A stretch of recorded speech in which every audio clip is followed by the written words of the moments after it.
కేటాయించొద్దని సుప్రీంకోర్టులో బీఆర్ఎస్ కు ఎదురు దెబ్బ తగిలింది.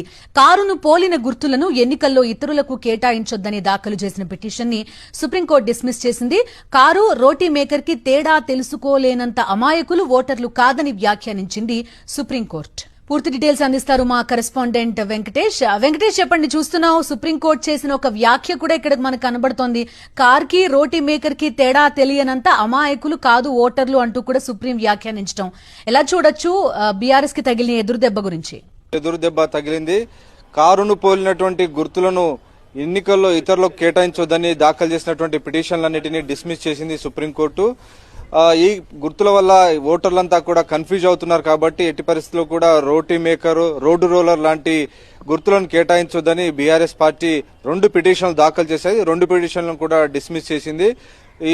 ఈ వీటి మధ్య ఉన్నటువంటి తేడాను గుర్తించలేనంత అమాయకులు ప్రజలేం కాదు, ఓటర్లకు అన్ని విషయాలు కూడా తెలుసు అని చెప్పి సుప్రీంకోర్టు వ్యాఖ్యానించింది. అలాగే చిన్న పార్టీలు వచ్చి పెద్ద పార్టీలను ఓడిస్తాయి అనేటువంటి ఒక వాదనను కూడా తాము స్వీకరించలేమనేటువంటి కామెంట్ కూడా చేసింది. సో జస్టిస్ అభయ్ ఓకా ధర్మాసనం ఈ కేసును విచారించి న్యాయవాది అడ్వకేట్ ఆన్ రికార్డ్ సుప్రీంకోర్టు న్యాయవాది శ్రవణ్ ఉన్నారు. ఈ రోజు సుప్రీంకోర్టులో ఏం జరిగింది?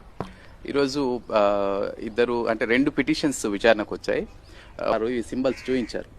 తర్వాత ఈ చపాతీ మేక అంటే అప్పడాల కర్ర ఉంటుంది చూడండి, అది కారు. ఇంత అమాయకులేం కాదు, కారుకు వీటికి మధ్య తేడా తెలియనంత అమాయకులు ఓటర్లేం కాదు.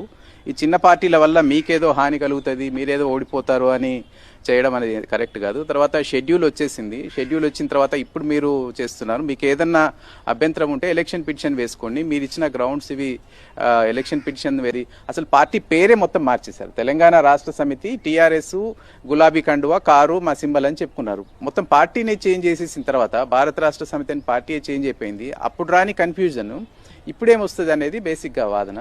బట్ అల్టిమేట్గా సుప్రీంకోర్టు అయితే వాళ్ళ వాదనతో యాక్సెప్ట్ చేయలేదు. దాన్ని డిస్మిస్ చేస్తామన్న సందర్భంలో ఎస్ఎల్పీని అయితే డిలే కారణంగా డిస్మిస్ చేశారు.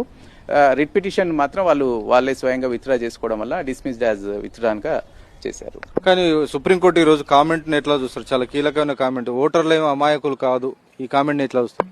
కరెక్టే కదా. వాస్తవానికి ఓటర్లో డెఫినెట్ గా చైతన్యం ఉంటుంది. ఇప్పుడున్న పరిస్థితుల్లో పబ్లిక్ అవేర్నెస్ డెఫినెట్ గా ఉంటుంది.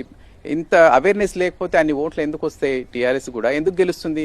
అన్ని చోట్లలో గెలుస్తుంది కదా. చాలా చోట్లలో 80 సీట్లకు పైగా లాస్ట్ టైం గెలిచింది. సో మళ్ళీ అన్ని సీట్లు గెలిచిన తర్వాత ఆ సింబల్ వల్ల మాకు ఎఫెక్ట్ అవుతుంది అని అభ్యంతరం వ్యక్తం చేయడము, అది లాస్ట్ మినిట్లో ఎలక్షన్ షెడ్యూల్ వచ్చిన తర్వాత ఇప్పుడు కోర్టుల చుట్టూ వెళ్ళడం.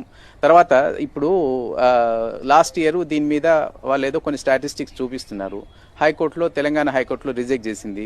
రిజెక్ట్ చేసినప్పుడు దాని మీద సుప్రీంకోర్టుకు ఇమీడియట్గా రాకుండా మళ్ళీ సమస్య వచ్చినప్పుడే ఏదో కామన్ మ్యాన్ లాగా ఒక పొలిటికల్